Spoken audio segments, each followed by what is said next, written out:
तिरुपती बालाजीला जाण्यासाठी पुण्यातून 4:20ची CSMT Chennai express पकडली आणि दुसऱ्या दिवशी आम्ही तिरुमालाला पोहोचलो. तिथं पोहोचताच रूममध्ये मस्तपैकी फ्रेश झालो, नाश्ता केलो आणि पोहोचलो पहिल्या ठिकाणी. पहिलं ठिकाण श्रीवारी पादलू. हे भगवान व्यंकटेश्वराचं पवित्र पाऊलखुणा मानलं जाणारं एक स्थान आहे. वैकुंठातून पृथ्वीवर आल्यावर देवानं पहिलं पाऊल इथं ठेवलं अशी धारणा आहे. दुसरं ठिकाण पाहिलं सिलाथोरणम. हे आंध्र प्रदेशातील तिरुमला टेकड्यांवर स्थित एक दुर्मिळ आणि नैसर्गिक खडकांचं तयार झालेली कमान आहे. ही 1,500 दशलक्ष वर्ष जुन्या कडप्पा सुपरग्रुपच्या क्वार्टझाईट खडकांपासून बनलेला आहे. शिलाथोरणम म्हणजे दगडांची माळ असं मानलं जातं.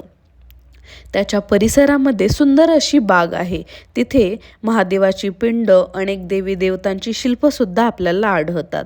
त्यानंतर आपण वेणुगोपाल स्वामी मंदिरात जातो, जे वास्तुकलेचा एक उत्तम नमुना आहे. भगवान श्रीकृष्ण बासुरी वाजवतानाच्या रूपात विराजमान झालेले आहेत.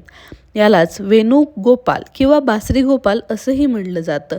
अजून बरीच ठिकाणं बघायची आहेत, पण त्यासाठी पेजला फॉलो करून ठेवा.